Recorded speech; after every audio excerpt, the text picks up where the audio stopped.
Kwa majina naitwa Salum Juma, ni mfanyabiashara wa ndizi katika soko kuu Majengo, lakini pia ndo mwenyekiti katika kitengo cha ndizi. Mwaka huu hali kidogo ya ukame imeleta shida kidogo. Kwa hiyo hata upatikanaji wa ndizi kule shamba umekuwa ni wa shida. Kiasi kwamba ndizi tulikuwa tunanunua 15,000 sasa hivi zimepanda mpaka 20,000 kule Mbeya. Na ndizi za 20,000 tulikuwa tunanunua sasa hivi tunanunua mpaka 30,000 mpaka 35,000. Kwa hiyo uhaba wa ndizi wako shamba Mbeya ndio umesababisha na mabadiliko ya bei huku sokoni. Kwa hata ile zamani tulikuwa tunachukua magari 2-3 kwa siku na yashusha, lakini kwa sasa hivi tunashika gari moja tu kwa siku. Kwa mfano mimi nikishika gari moja ndio hiyo na wenzangu labda ni 10-15 tunachangia hivyo. Yaani kwa ajili ya mazingira ya ndizi kutokupatikana kule shamba.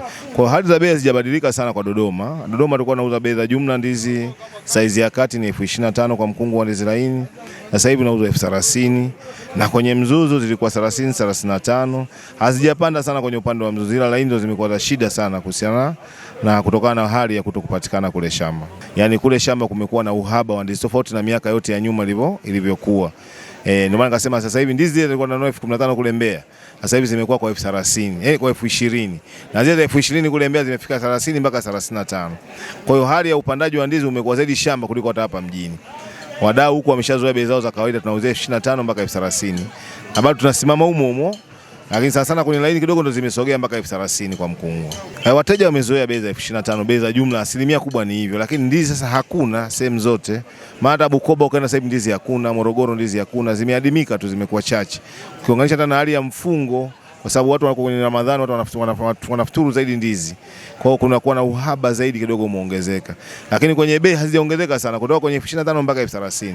Na zile 30,000 sasa hivi zinauza 35,000 mpaka 40,000. Ndio zimesimamia hivyo. Uhitaji wa ndizi, yani ulaji umekuwa ni mkubwa kuliko kipindi cha nyuma, na ndio maana kulikuwa na uhaba wa ndizi. Na sio hapa tu, na maana ni mikoa yote, hata Dar es Salaam ndizi imekuwa na shida. Dar es Salaam sasa ndizi zimepanda sana, ziko juu sana. Umeona, sababisha mpaka shamba ndizi zinakuwa zinanunuliwa bei kubwa zaidi. Kwa hiyo hii ni uhaba tu wa Tanzania nzima, na sehemu kubwa Tanzania ndizi tunategemea sana ni kwa mfano mikoa ya Dar es Salaam na mikoa ya Dodoma na Morogoro. Tunategemea mkoa wa Mbeya ndio unazalisha ndizi kwa wingi kuliko mikoa yote yani. Kwa kule sasa kumekuwa na uingiliano, sasa wateja tumekuwa tuko wengi sana kwenye kununua ndizi. Kwa kumekuwa na uhaba wa ndizi umekuwa mkubwa.